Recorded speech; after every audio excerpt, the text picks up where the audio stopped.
video, we are going to share some activities of sensory gross motor, which include active exercise, music, and obstacle course.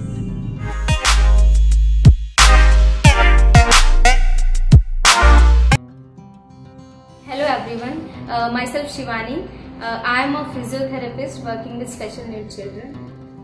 Gross motor skills are tools which require whole body movement and involves large muscles like our shoulder muscles, our leg muscles, in which the movements like kicking, throwing, catching, jumping, skipping, all these movements occur.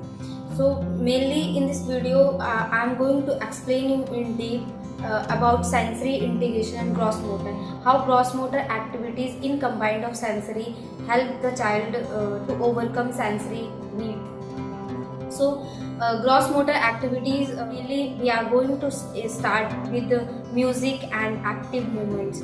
So music and active movements plays a very important role in sensory part, because mainly the child is not able to focus and concentrate in a particular activity, so he tries to just look here and there in between the activity. So for that we have to do a warm-up like activity or active movements.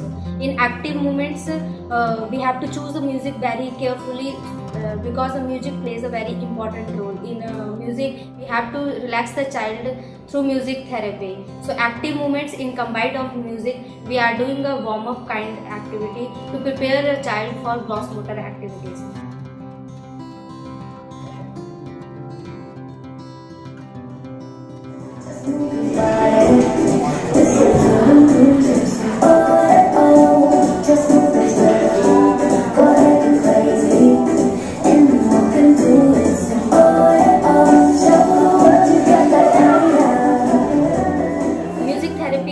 Mainly हम coordination, attention और mainly हमारा focus ये रहता है कि बच्चा जो है वो कोऑर्डिनेशन एक्सरसाइजेस जैसे कि ब्रेन जिम एक्सरसाइजेस हमारी होती है, तो उसमें कोऑर्डिनेशन और बैलेंसिंग एक्सरसाइजेस हम मेनली करवाते हैं कि बच्चे को अपना left hemisphere and right hemisphere at a time use करना है, left side and right side of the brain at a time उसे इक्वली यूज़ करना है, वो कैसे कर सकता है। तो इसे हम बोल सकते हैं कर रहे हैं हम बच्चे को उसकी स्ट्रेंथ और एंड्योरेंस भी बिल्डअप कर रहे हैं, प्लस उसका कोऑर्डिनेशन बैलेंस ला रहे हैं, और इसके थ्रू ही हम इनडायरेक्टली प्रोप्रियोसेप्शन और वेस्टिबुलर पर भी काम कर रहे हैं। तो through dance and music we are building a confidence of the child, attention, concentration, and we are improving the blood flow of the body so that the child can improve or child can focus mainly on his activity and prime your nerves to muscles pathway to be ready for the activity.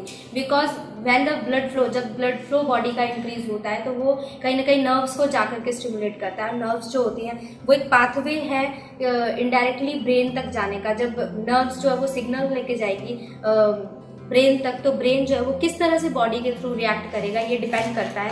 So we are indirectly stimulating the vestibular as well as proprioceptive system. So we are talking about sensory integration. Sensory integration is about how one's brain receives and processes sensory information so that we can do the things we need to do in our everyday life. So sensory integration, there are various kinds, or there are different kinds of senses like visual, auditory, taste, or these all are the senses like proprioceptive, vestibular, olfactory, optic. These all senses plays a very important role in sensory processing disorder. So sensory processing disorder. In this video, we are focusing on disorders like gross motor disorders or sensory disorders. So gross motor disorders are important and have an influence for everyday function, like we are jumping, we are skipping, we are throwing, we are kicking. So gross motor activities, children with gross motor difficulties commonly display avoidance or general disinterest in physical tasks, rest tasks or performance of physical tasks they find challenging, और bossiness, that means कि child जो वो हमेशा उस चीज़ को neglect करेगा या नहीं करने की कोशिश करेगा कि मुझे ये activity नहीं करनी, मीन्स उसके अंदर वो स्ट्रेंथ और एंड्योरेंस नहीं है कि वो एक्टिविटी परफॉर्म कर सके। तो ग्रॉस मोटर स्किल्स के थ्रू या एक्टिविटीज के थ्रू हम मेनली बैलेंस और कोऑर्डिनेशन पे फोकस करते हैं, स्ट्रेंथ पे फोकस करते हैं, एंड्योरेंस पे फोकस करते हैं। मेनली वेस्टिबुलर प्रोप्रियोसेप्टिव इनपुट जो है हम बच्चे का स्टिमुलेट करते हैं, जिसमें कि मेनली हम ऑटिस्टिक बच्चे में जो कि डिसऑर्डर देखते हैं। सेंसरी क्रॉस एक्टिविटीज में जैसे कि एक्सप्लेन किया, म्यूजिक विद एक्सरसाइज और active movements. Music with exercises में मेनली बच्चे को हम पहले वार्म अप काइंड करवाएंगे सो दैट कि बच्चा जो है वो मेनली एक्टिविटी में फोकस कर सके और अटेंटिव रहे।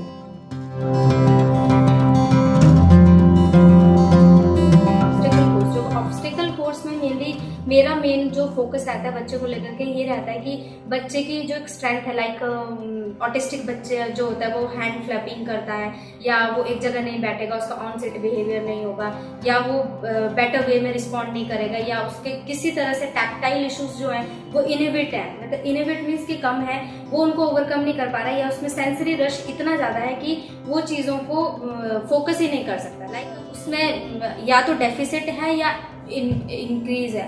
अगर इंक्रीज है तो हमें उसे डेफिसिट करना है, और अगर डेफिसिट है तो हमें उसे बैलेंस में लाना है। हमारा मेन फोकस होता है बच्चे की सेंसरी डाइट को एक नॉर्मल उसमें लेके आना, सो दैट कि वो चीजों को इजीली कोप अप कर सके और वो अटेंटिव है।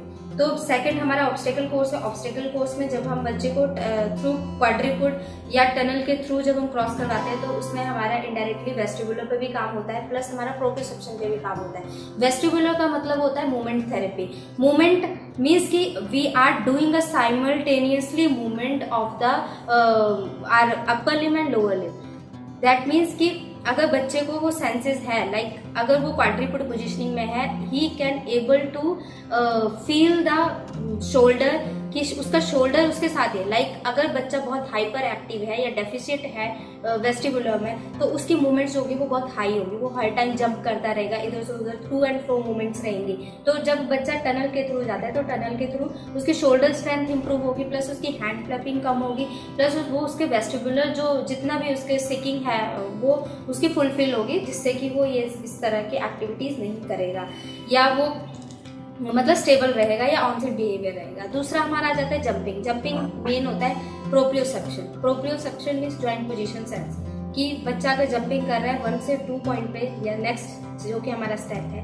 फिर उसके बाद आ जाता है zigzag running, zigzag crossing. Zigzag crossing में मेनली हमारा एम है कोऑर्डिनेशन, जहाँ के हमारा सेरिबेलम इन्वॉल्व होता है। मेनली हमारे जो ऑटिस्टिक या सेंसरी प्रोसेसिंग डिसऑर्डर जितने भी प्रॉब्लमेटिक चाइल्ड्स होते हैं उनमें ये होता है मेनली कि वो लोग कोऑर्डिनेशन और बैलेंस नहीं कर पाते, या कर पाते हैं तो उन्हें इस चीज की सेंस नहीं है कि हमारे जॉइंट पोजीशन सेंस स्पेस में क्या है, मतलब वो उस चीज को फील नहीं कर पाते। तो जिगजैग क्रॉसिंग में मेनली बच्चे को कोऑर्डिनेशन मतलब इनडायरेक्टली हम कहीं ना कहीं उसकी प्रोप्रियोसेप्टिव नीड्स को फुलफिल कर रहे हैं। उसके बाद आता है number concept. There we can help with cognitive issues और we can improve his cognitive skills.